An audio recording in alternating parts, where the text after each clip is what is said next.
Hey, welcome to the 157th episode of Just Shoot It, a podcast about filmmaking, screenwriting, and directing. This episode was brought to you by patrons Amanda O'Connor and Pablo Gallo. I'm Oren Kaplan. And I'm Matt Adlow. And today we are going back to the basics with an old Matt and Oren Q&A episode. We have a bunch of questions, and we are just going to tackle them one at a time. It's funny, I feel like when we first started doing the Q&A episodes, I would estimate maybe like 3 minutes per question, but now it's more like, it's like 25 minutes. Yeah, it's like 45 minutes per question. Yeah, 3 questions is like an episode. It's a lot of like, let me think about that. That's a good one. But we've got a treasure trove of great questions. We let them pile up, so apologies, but we're going to get through as many as we can this episode.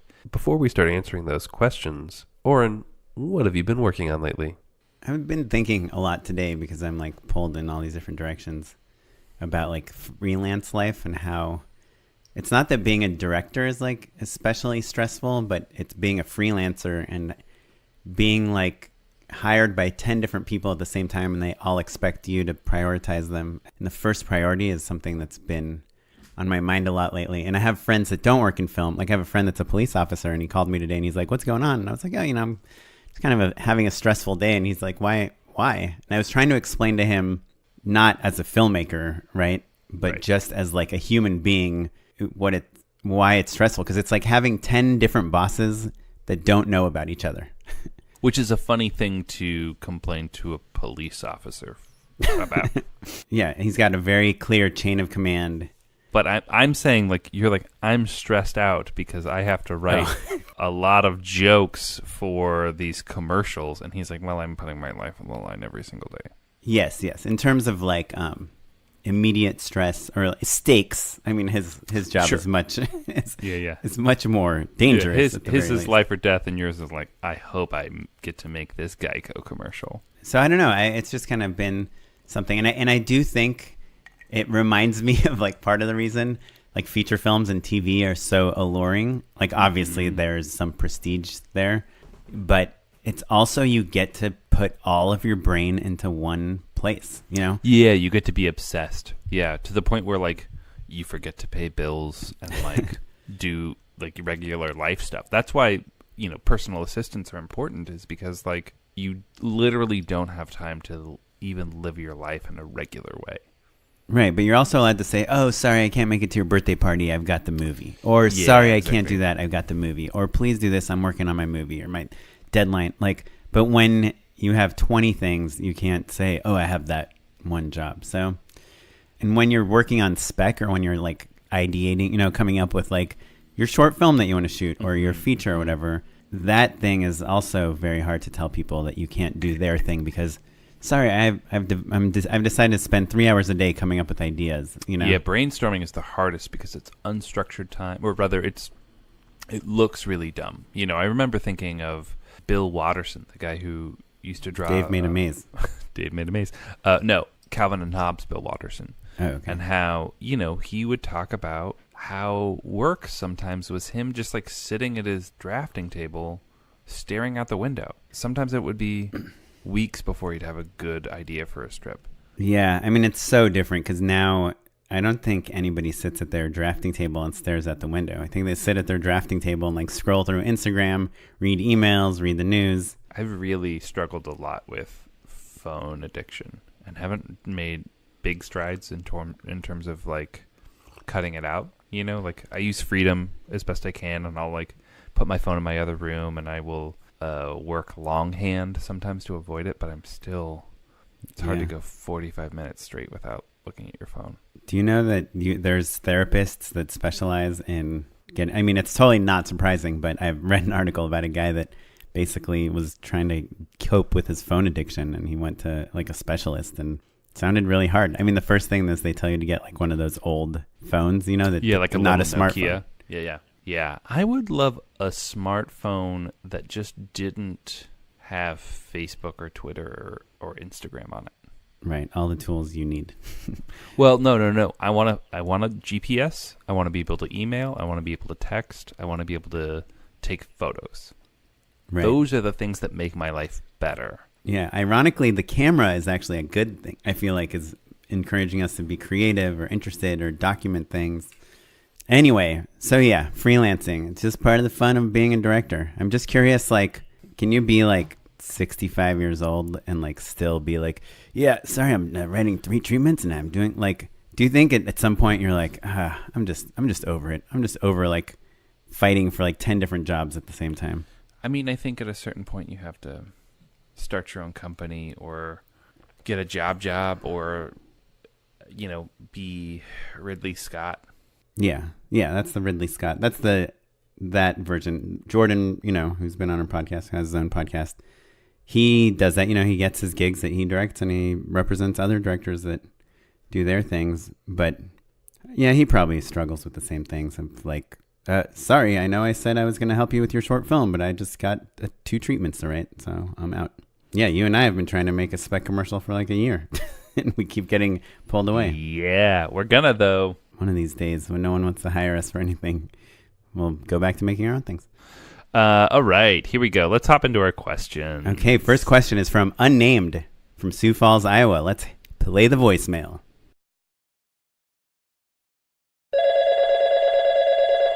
Hey guys, I am a 21-year-old filmmaker from Sioux Falls, South Dakota, which is right next to Sioux City, Iowa, which I know Oren says is the most random place in the world to be from. So that's where I live, about an hour away from Sioux City, Iowa. And I just started student teaching. I'm about a year away from finishing my elementary education degree. And I'm thinking about moving to LA and being a teacher because I have family in California. And so I was wondering if there's room, if you know of any jobs in filmmaking, like for educators, like as far as like educational programming or children's programming or documentary work.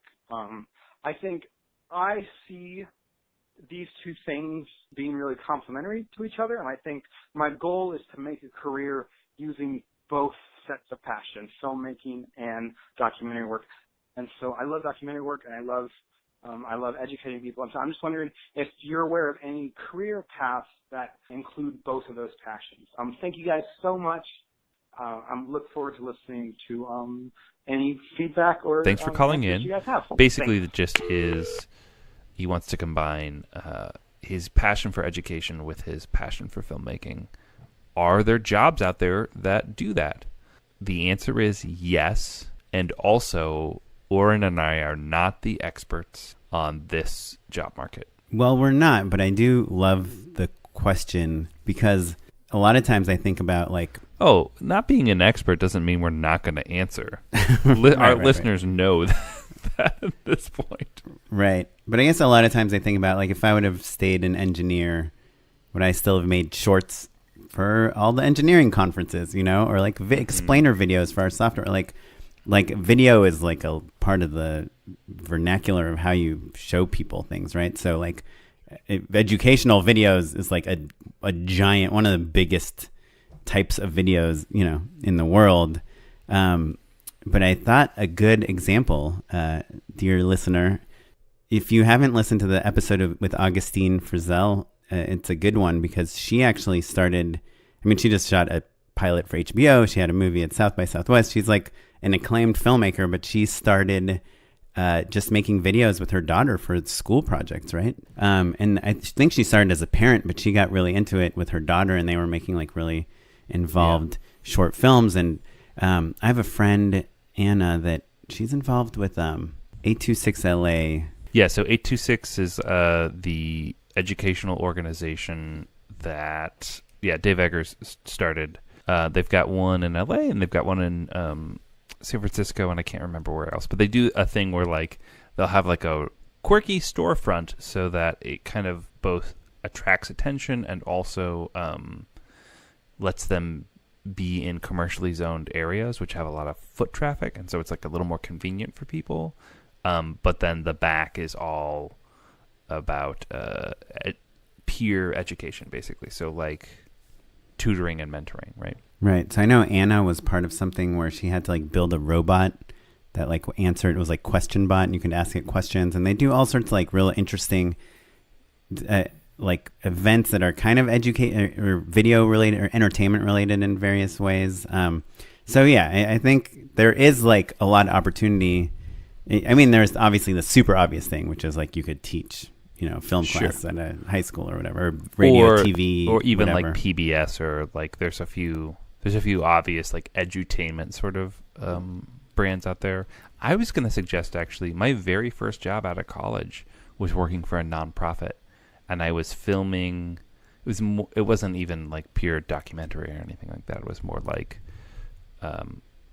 facilitating video footage to people offsite. So not filmmaking at all, but put me in the world of nonprofits. And there's certainly a need there for, in the same way that there is in technology, where it's like you need to communicate ideas and promote new projects and things like that through video, so that people just can kind of be aware of things. So there could be a niche there, and I think obviously like the hotbeds of nonprofits are universities typically. Did you hear about that average guy that was hanging out with Jesus, Moses, and Muhammad?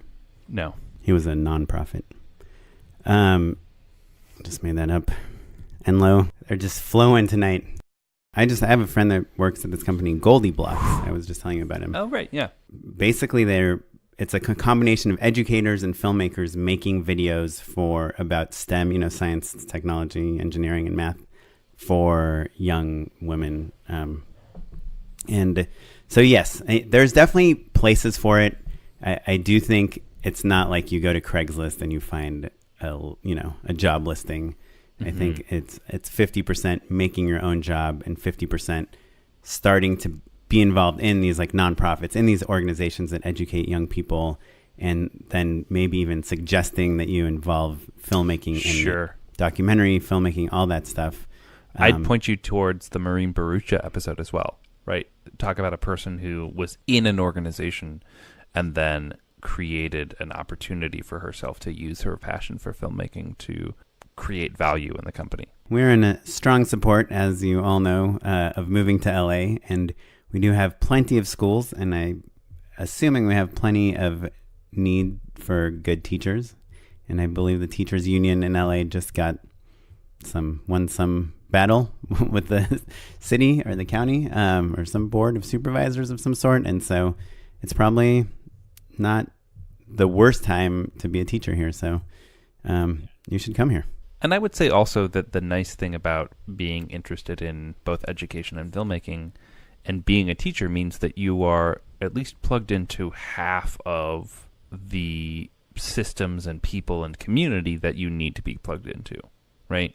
Yeah. And also it depends on what part of LA you live in, but most parts of LA, I mean, there's no better networking than going to like an elementary school and meeting all the parents of the kids. I think I've spoken about it before, but in my daughter's preschool, all the parents work in show business, and it's cool. I've recommended people, they've recommended me. It's at the very least, we might get some podcast guests out of it. Can't wait. Awesome. Well, thanks so much for calling in. Okay, next question. Yeah. Daniel Garcia. So Daniel Garcia writes, really enjoyed the Just Shoot It podcast and wanted to say hi. I'm a freelance director in New York with some moderate success, i.e. not living hand to mouth. While I know and work with other directors and artists from time to time, it's mostly an isolated job in that you do your thing with no reference to how someone else might approach it. Just Shoot It inspired me to reach out to other local directors, storytellers, and artists, and now we have an informal roundtable every couple of weeks. There's been a mass migration to LA as of recently, so the number is dwindling, LOL. So Daniel reached out and was just like, hey, thanks so much. And I thought, oh, what a great email. I asked him if I could read it on the air, because the thing I like so much about it is that Daniel took the initiative to build his own community of filmmakers outside LA, right? So obviously New York is another major market, so it's like there are plenty of people out there. But the point is just because you may not live in Los Angeles doesn't mean that you can't connect with other filmmakers and build community. And I think that Oren and I have found a lot of happiness and success thanks to the community that Just Shoot It has created. I like to picture Daniel getting together with his filmmaker friends and then one of them pulling out their iPhone and just playing an episode of Just Shoot It and like just listening. And if somebody says anything, someone's like, shh, after the podcast, after the pod. I was thinking about how I'm sure we've made a ton of mistakes that we don't know that we are wrong about. We're just shooting out advice left and right, right? Yeah, I mean, but And I feel like our listeners are like in their cars and they're like, nope, that's not how it is. right. That's Well, not, in my experience, you're wrong. I feel like we temper it by And we don't get those disagreeing. emails enough. We don't. Yeah, get those we emails disagree enough. with each other a lot, which to me is just our way of saying like we literally, Nobody knows. know, have the same number of answers as you do, but we just record them into GarageBand. If anyone wants to have a Just Shoot It listening party, let me know.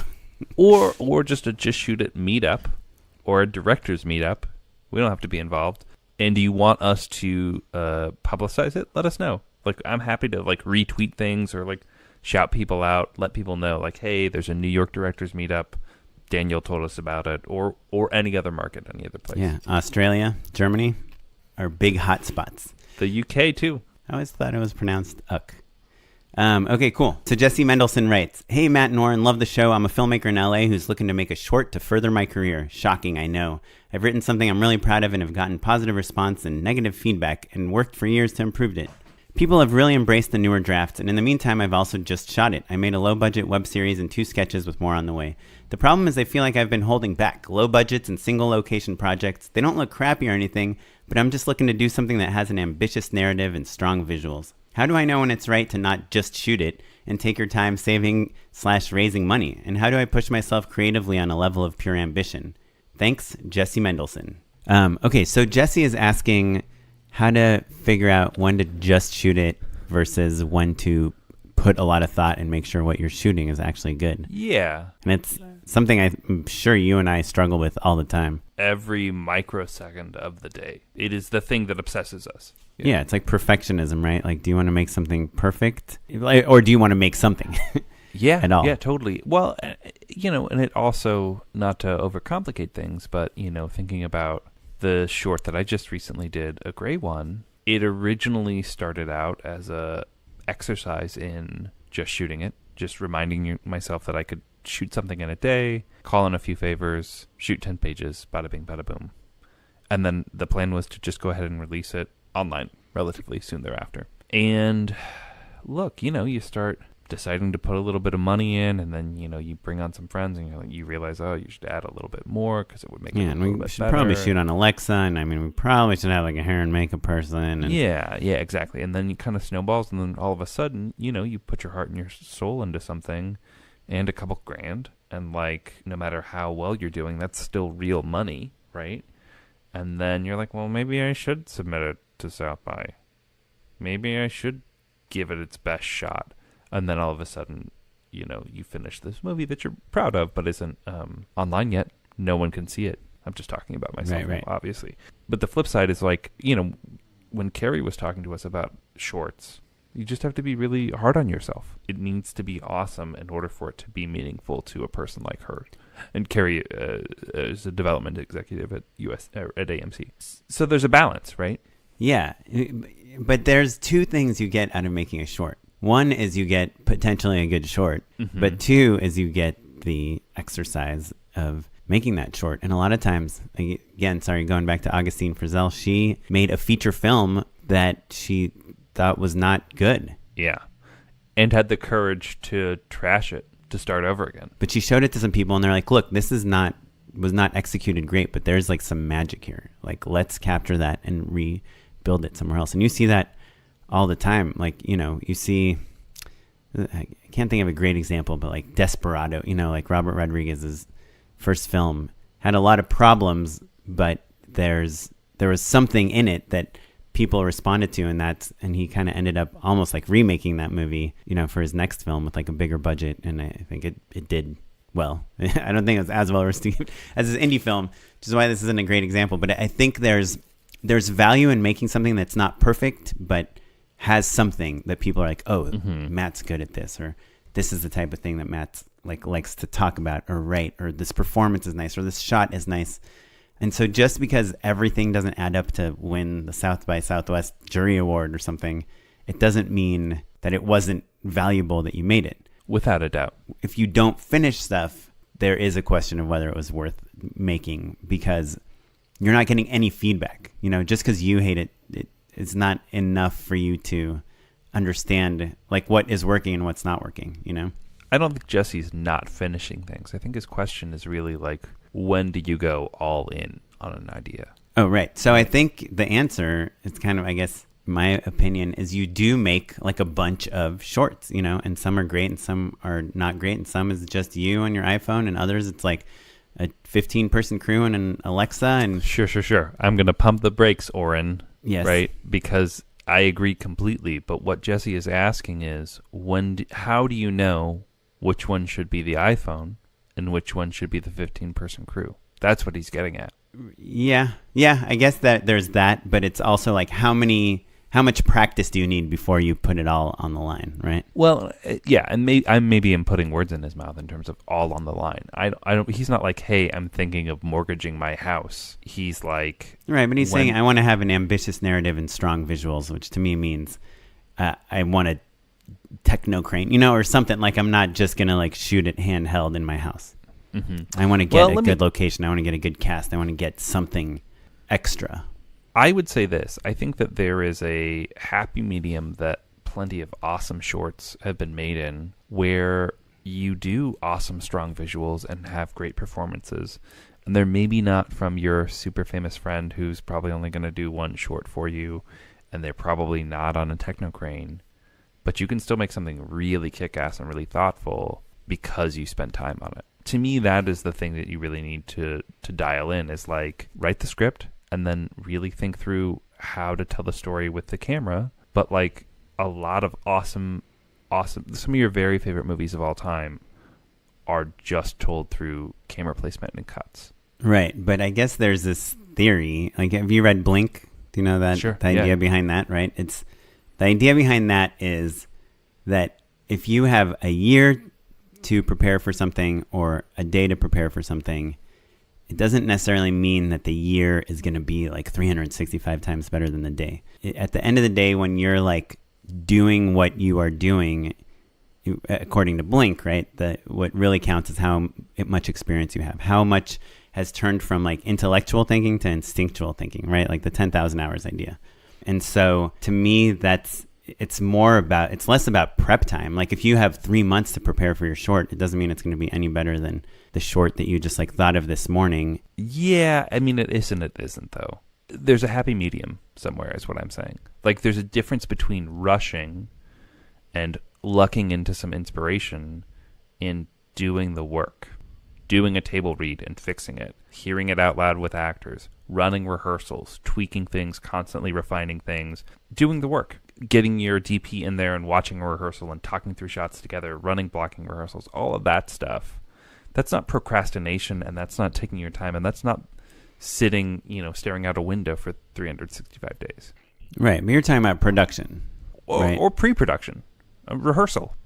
Like doing, I'm talking about doing the work, right? Like if you've got 1 day worth of shooting that you can afford, you can still invest a lot of time and effort and thoughtfulness that is going to pay off.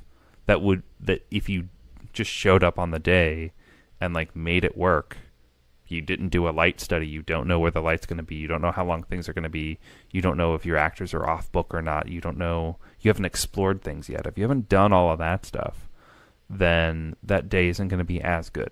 A lesson I really learned from my wife Chrissy when she was shooting her short, because she was both in front of and behind the camera, it was really fascinating because she didn't have a choice. She couldn't wing it. It was also a period piece, right?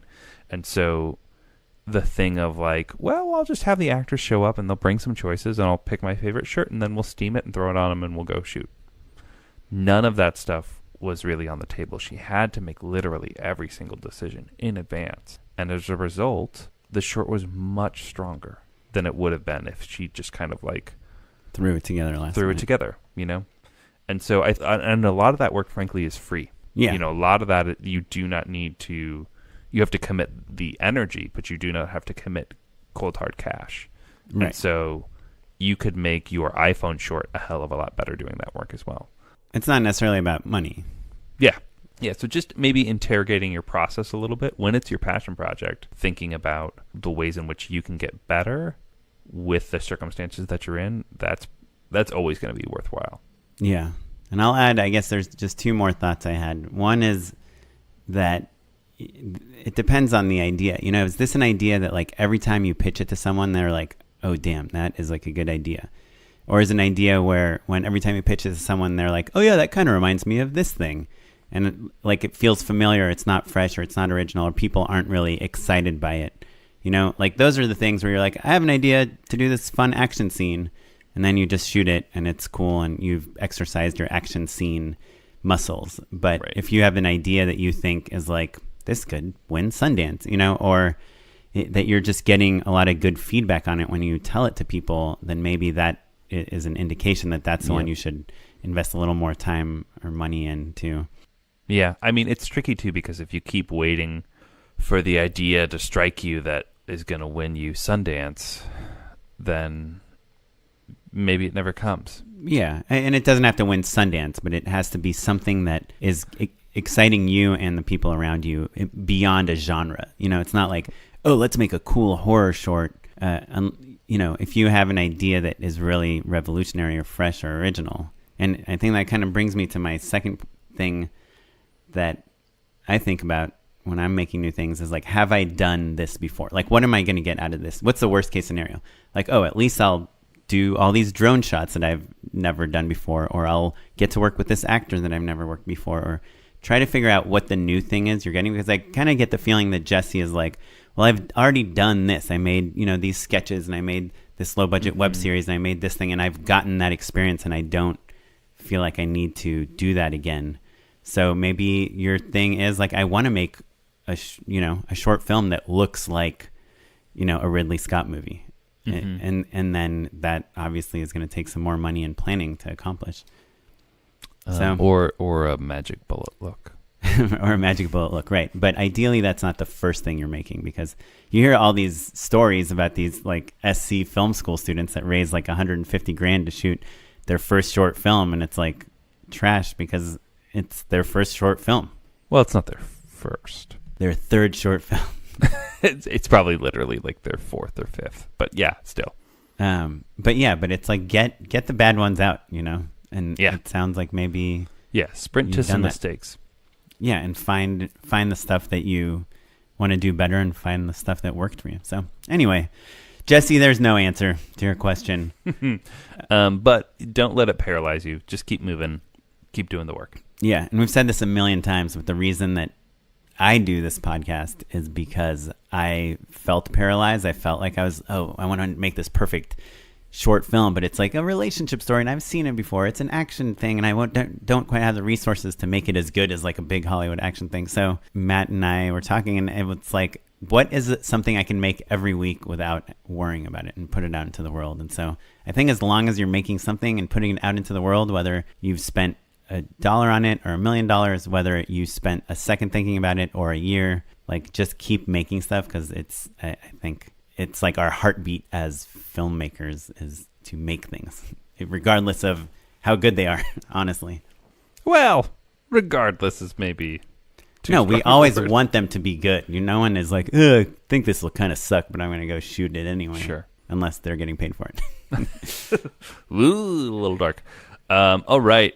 Next up, we've got Bryce. Bryce dropped us a voicemail.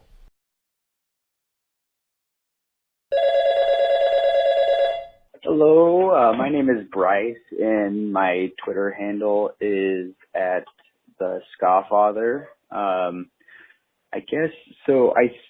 After listening to your podcast for a few years, I've been trying to make my way in filmmaking outside of LA, and after a couple of years trying to do it on my own, I ended up working in the adult film industry as a writer and an editor, mainly working in post-production for a major adult film company, and I wanted to know what your opinion was on the viability of moving towards a full-time career in video production from my experience in the adult film industry.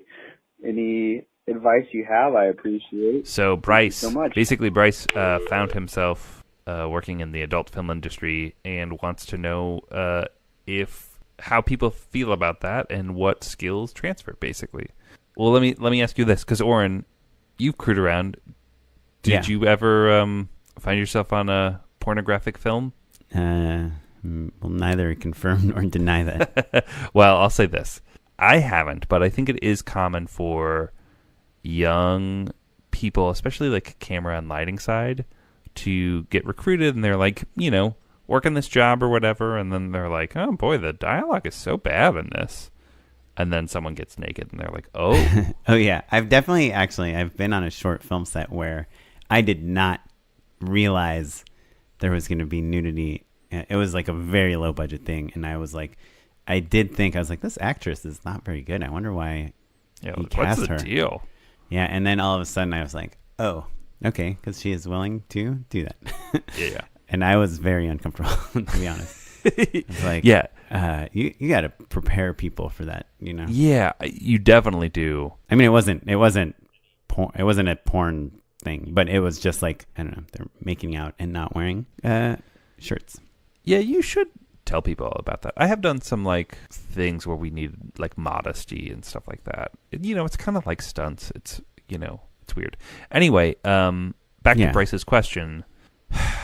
I know you hear all of those stories of back in the day about people getting their start. Like, I learned how to expose film in porn and stuff like that. I don't think that those stories really hold water anymore.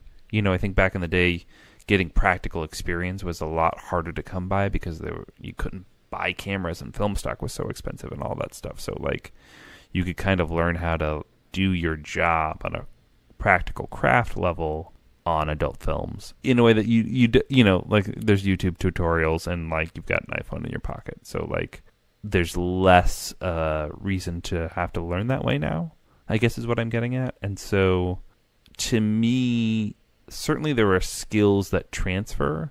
I don't know that I would put it on a resume or that I don't think that the worlds intersect very much. Yeah. I mean, look, you know how to use the camera, you know how to edit, you understand Avid or Premiere or whatever. Like if you're coming in from that side, I really don't think it matters. Like if you have the skills, when you show someone a reel or a sample, you can show them whatever you want. So maybe you've done like 100 adult films, but you did 2 shorts with a friend. You can show those, you can show the scene right before. Maybe there are a couple of great shots or like great dialogue scenes from one of these adult films and you can edit them out. But I want to stop you there because your point is the only work that counts when you're going into mainstream work is the stuff that isn't adult. So either you said either the shorts that you shot on the side or the parts that weren't explicitly adult. No, but as an experienced person, you can say like, I've been editing for 6 years professionally. That's totally true. I've been gaffing, I've been writing, I've been doing whatever. As a writer, obviously you show writing samples and that is just up to you to make on your own. But like, I guess a similar, though maybe potentially slightly less taboo way into filmmaking is like through the wedding videography, right? And sure. I think there's like some big YouTubers that started out filming like weddings and then they filmed like skaters and then they filmed parkour people and then they added a little story and then a video game company paid them to make a cool parkour narrative thing. And like there's this guy Devin Supertramp, do you know him? Sure. Yeah Like I think he kind of started in the videography world, and there's a lot of people now on YouTube that are like kind of big successful filmmakers that started in a adjacent video related Yeah, I mean, place. Videography is great in terms of just like paying the bills and playing with cool equipment. Cool equipment too, yeah. So it's an apt comparison for sure. I think that it's not much in the way of storytelling, but it is a lot in the tech. It shows you that you know technically what you're doing. Now you have to prove that you can also like tell stories. Let me ask you this, Oren. How often are you looking at resumes when you're deciding to hire someone? You're going to crew up with a B-cam operator or an editor. I'll give you an example. This job I'm shooting next week. The usual costume designer I work with was not available. So I had recommendations from a few other people, and it's kind of the same for all of them. I go to their website. If they don't have a website, it's a pretty big strike against them, to be honest. But they better be on IMDb, and hopefully I have an Yeah. idea of at least what company made something, you know. If they've got a killer IMDb, Oh yeah, then they have a killer everything's IMDb. fine. But let's say they Yeah. do commercials that aren't really on IMDb, or let's say they do something else. It doesn't help. But so a website, I go to their website. There'll be usually videos, and I'll just like quickly glance at them. I'll look at who they've worked with. I look at costume designer. I look at the wardrobe that people wear and see if there's anything that like especially turns me off or that I really like, and then I kind of decide based on that. So it's not really a resume, but it's looking at the videos they've done. And that's exactly the way I do it as well, right? But the two things I'm hearing are, one, previous work, but more importantly is the referral. And so the tricky thing about working in adjacent industries, whether that's adult films or videography or other things that we haven't thought of yet, is that your network, if the networks don't cross over, then it's really hard to get those referrals in the first place. So I would say that, Bryce, I would encourage you to continue making a living. You know what I mean? Do what you got to do, skill up, learn what you can, but don't lose sight of that side hustle of banding together with your friends. Maybe borrow some equipment, or even like a Premiere login or whatever you can. That side hustle, whether it's videography or adult films or local news. There's all sorts of jobs that are like very close to what you want to be doing that aren't exactly the same, but that have a lot of transferable skills. But it's the side hustle stuff that I think is going to ultimately pay off in terms of community and in terms of work that you can show elsewhere. And the one other example I just want to throw out there, it's not as true now, but it's still mostly true, which is when I made my first movie, I signed with Anonymous Content, the good management company, just based off that one movie. We ended up parting because they couldn't figure out what to do with me, and now I'm back with them. So it's like, it's kind of, this is like when I was much younger and newer in the industry is the point of me saying that. And I had at that point like 80 million views on my YouTube channel or something, and on all these different videos. And I told my managers, I'm like, guys, this is how you pitch me. Yes, I made this one movie, but look at me. I got like 1 million views here. I got 5 million views here. I got 10 million views here. I got this. I worked with this friend. I know this YouTuber. And they literally, their eyes just like glazed over, and they're like, yeah, all these YouTube views mean absolutely nothing for us. Like, you have your feature, and I wanted to, my first feature is like a sports family film, and I wanted to do like a thriller next. And they're like, no one is going to hire you to do a thriller. And I was like, but I've made all these YouTube videos with like thriller elements. And they're like, yeah, but those are YouTube videos.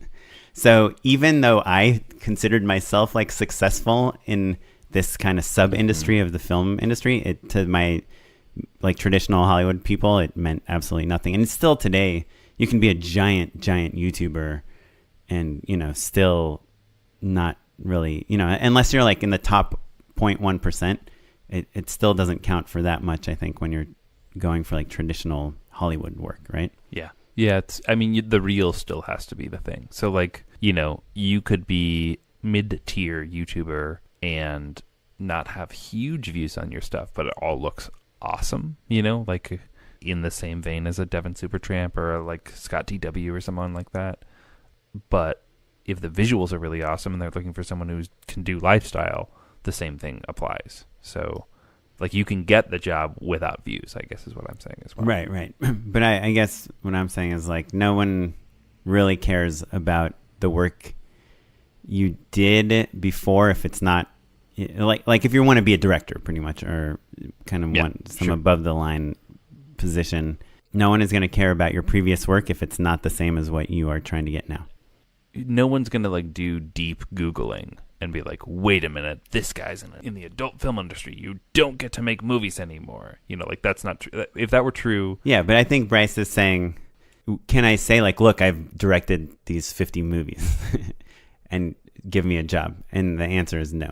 The answer is no, for sure. Yeah. Do you think that he could say, well, I've edited these 50 movies? Yeah, I think so. I don't, because here's the problem is the follow-up question of like, oh, cool, send me your stuff. If you've got a couple really dope, like high-end spots that you've edited, then maybe you can fly under the radar. But like, if they're like, normally you've got 2 and you're like, we like to send 3, and you don't have it, that's a problem.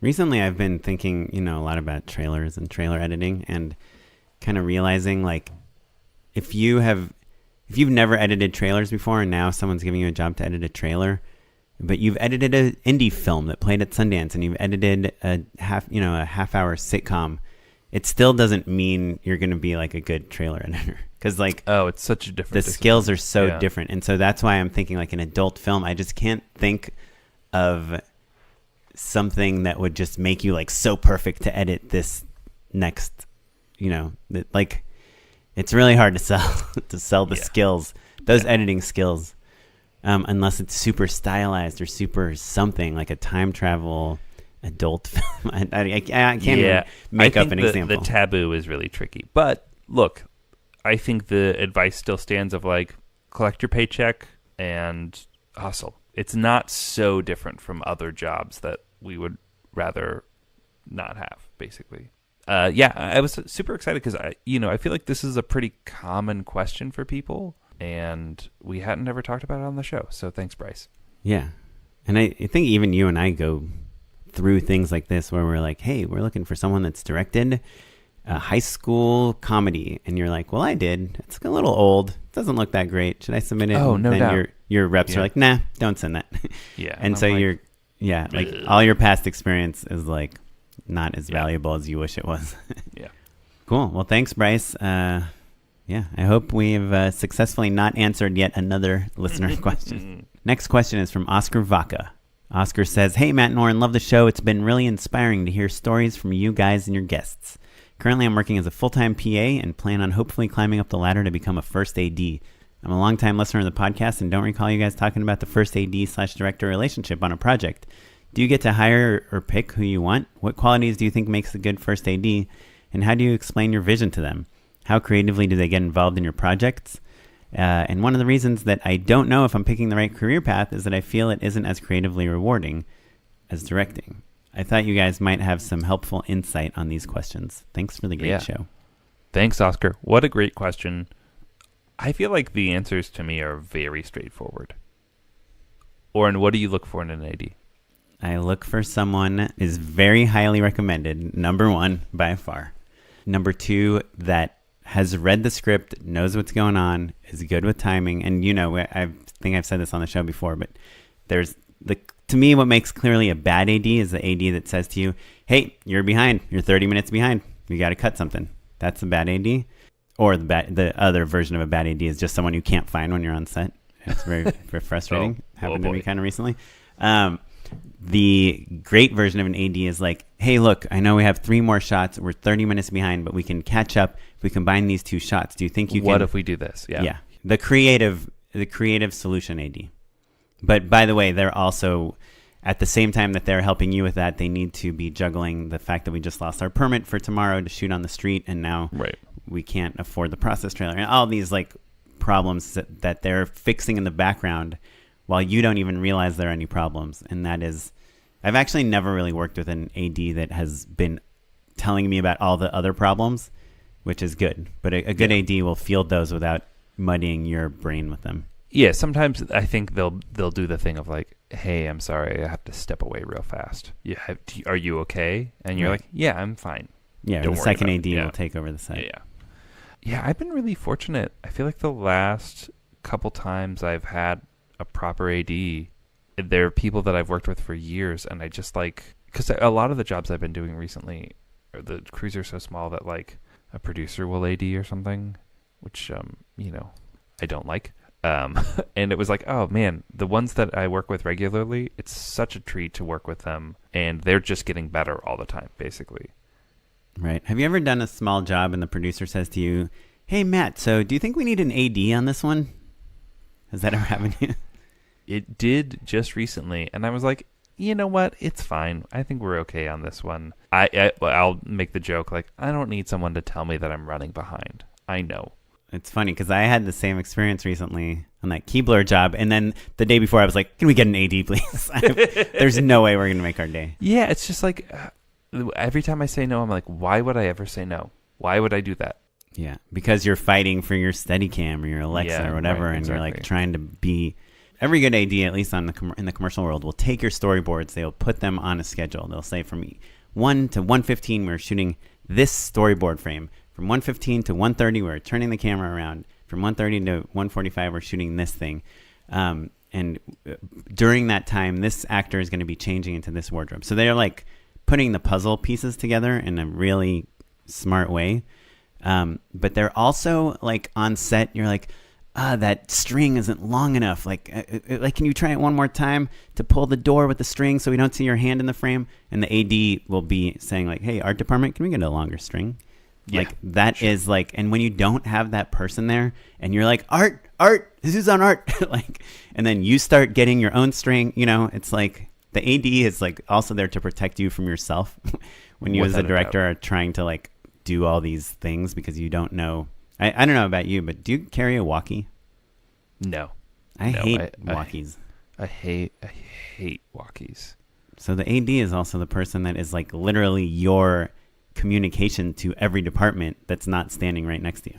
Right, but your point about anticipating is part of it as well. Like if they're in tune, they can see what we need before we need it. So I was going to say the two things that I think about when I want an AD, because I'm pretty schedule oriented. Like I know whether I'm behind or how to like make up time, all of that stuff. Like I'm relatively in tune with that, and I feel like over the years I've gotten frankly a little bit worse about it because I've been coddled by great ADs. Or like you kind of think, I can catch up a little bit faster than I realized I could. The two things I want to make sure that their on-set demeanor is great, right? I want to make sure that like they're not a yeller. Mm-hmm. Yeah, they cannot be mean. It can't be mean. Command a crew, for sure. You need to raise your voice. You need to project. Totally 100% okay. That is the job. But you are not yelling at people. Well, what's your opinion on this? I've gotten into some hot water with it, but like, what's your opinion on saying like, okay, we're just waiting on sound. Okay, we're just waiting on the camera to get into position. Okay, we're just waiting on art to fix this last thing. I will say standing by. I hate, especially waiting on sound, because camera guys love to make that joke. Like, love it because like, there's a bunch of them, so it's easy to kind of gang up on the one or two sound people. And also most of the time we're waiting on them. So like anytime there's an opportunity for them to be like waiting on sound, it's like, I don't know why it is the least funniest joke I can think of. I'm getting mad thinking about it. Also like, I love all of my sound people. I didn't know that that's a joke. I mean, to me, Oh, man. like I need to, before I start any shoot, is I need to tell the crew like, hey, just so you know, I might say we're waiting on makeup. I might say we're waiting on this, because to me, the most frustrating thing is it's like, why aren't we shooting? What are we waiting on? Like, I don't, and I don't want to be like calling the AD like, hey, Liz, why are we not shooting? Like, what are we waiting on? Who are we waiting on? And so I like everyone to know like, hey, as soon as the sound person has replaced the batteries in this transmitter and put it back on the actor, we are going. Like, don't go to the bathroom. Don't go to this. Like, look, we are very close, so don't go away. And so I do like saying like, it's not a blame thing at all. It's not like, oh, we're waiting on. And but I've had people say like, because I'd be like, okay, we're just waiting on makeup. As soon as they're done, we're gonna go. And they're like, oh, lighting got an hour, and you're giving me 4 minutes. I'm like, yeah, you can take as long as you want. I'm just letting people know that as soon as you're done, we should go. Yeah. So I'll say standing by. There's sometimes, I get your point, and I think that there's a lot of just people are sensitive sometimes, and it's about just the tone of the set in general. It's funny, you made a joke about like Liz is doing this or that. You bring up Liz, Miles, an AD that we both love dearly, and the third thing that I was going to say is someone you can trust, right? Like, it's going to be a hard day. I know that they're going to do a lot of work. It's a complicated thing. There's going to be things that go right. There's going to be things that go wrong. I know I can just trust intrinsically in AD that like with history and time with that person, like we're doing the best that we can. If it didn't happen, it's because it was impossible. Do you know what I mean? Whereas because you pulled off the impossible with them a couple times. And the other thing, my second thing is like, I want because I'm not super worried about scheduling because we've gone over it a bunch, and I'm pretty efficient. I don't go for one more if I've already got it. As soon as I say cut and moving on, I want to walk from wherever we were to the next spot, and I want everything ready to go. Like, I don't want to be like, oh, okay, well, we're going to go into blocking, but pretend that you've got the car keys. We'll get them in a second. It's not a big deal, but like, I want everything to be ready to move directly into blocking. And if you can get in that rhythm, then your day's going to go great. Yeah. Any good AD will hopefully be thinking that. And it's part of your job to communicate to them, hey, by the way, I think we should shoot this part next instead of this. Like, or else, because you can screw them over quite easily. Oh, easily. By just deciding to do something different that they weren't prepared for. Yeah.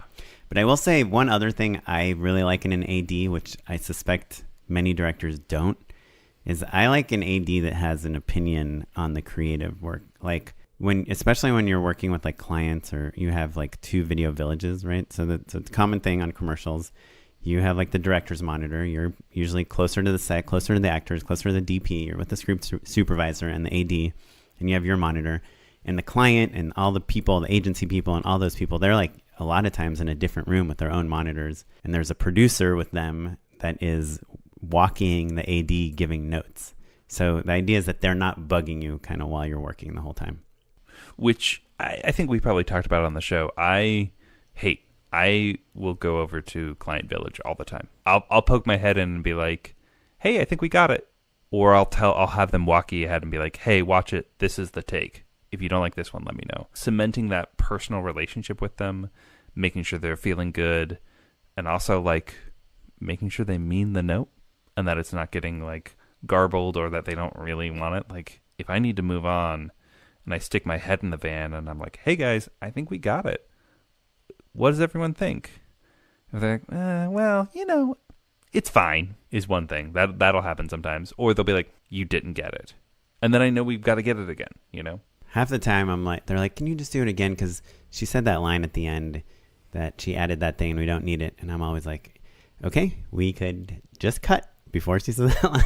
Like, I feel like the client is like always ignoring the fact that you can edit what you just shot. They want the take to be perfect from head to because they're not filmmakers. And so sometimes just adding that personal touch lets you kind of alleviate some of those anxieties. But so that's kind of about you and your creative relationship with the client.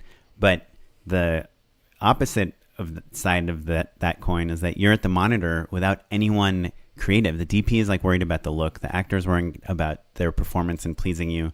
And the AD is worried about the schedule. And so the script supervisor is worried about the words and continuity and all these other things. So there's no one else really telling you like, yeah, that was really funny, or that looked awesome. Or this, and part of like the fun of filmmaking is that like camaraderie of like, oh damn, Stanley Kubrick called and he wants his shot back, like all that dumb stuff, right?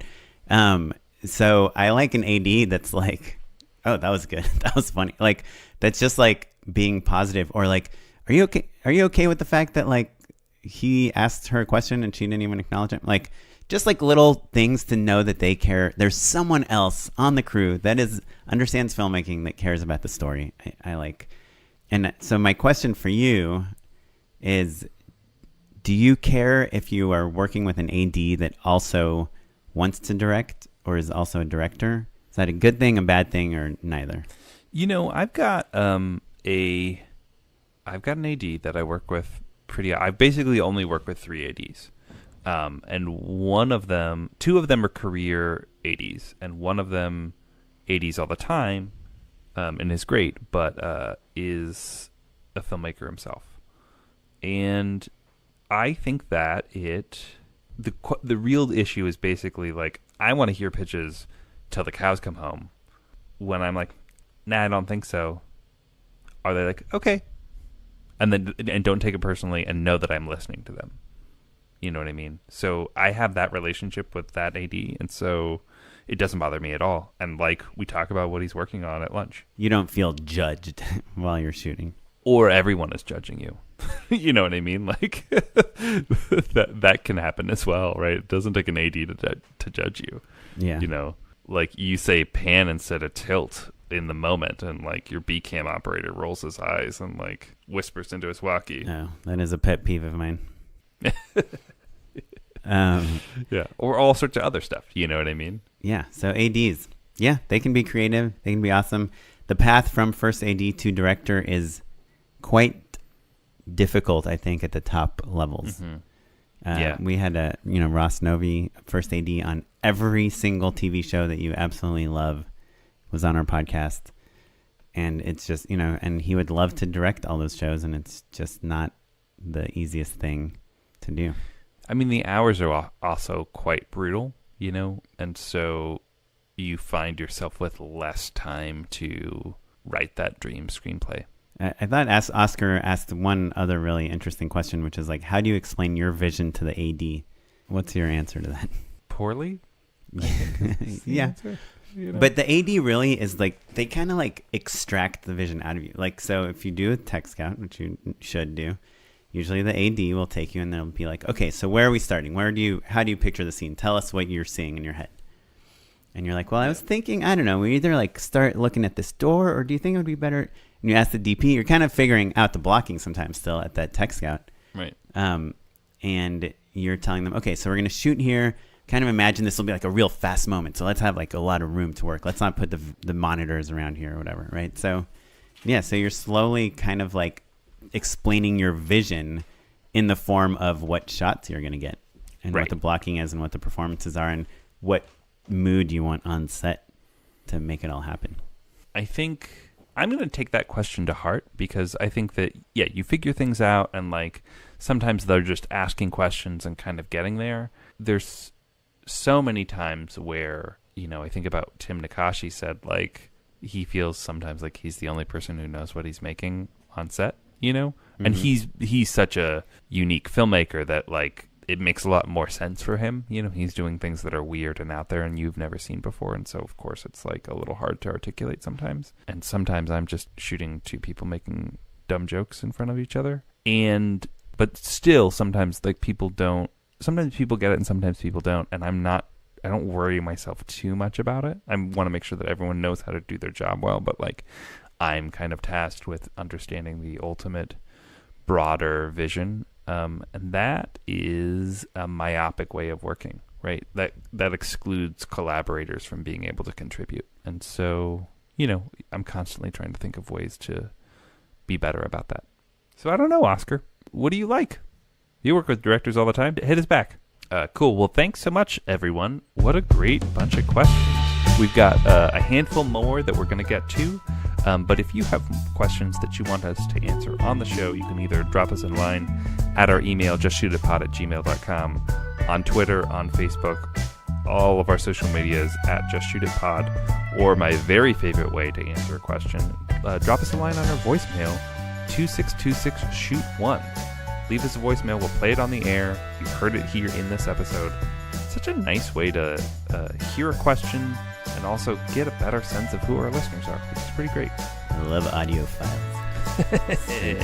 Cool. Well, this episode was edited by Jay McAuliffe. The one and only. It was produced by Madeline Rosewatt. Hooray. Our webmaster is Ewan Williams. Go, Ewan. And the music you're listening to right now is from the Free Music Archive and the artist Jazar. Thanks, Jazar. In case you don't remember, we love iTunes reviews. Should have probably read some.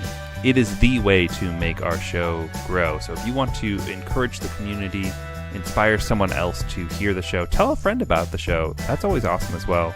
But the other way to do that, to tell the millions of friends in the world that you don't even know yet, but will be part of the Just Shoot It community before you know it, drop us a review. Rate 5 stars. 5 stars? Does it matter? No, it could be 1 star. But we want to know what to improve as well. So give us your honest rating. Please do it, and we will read those reviews on air in an upcoming episode. Until next time. I'm at Mr. Matt Enlow. And I'm at Smitey Pilot. And O Kaplan. And O Kaplan on Instagram is a better place to follow me. Thanks, everyone. Bye. Goodbye.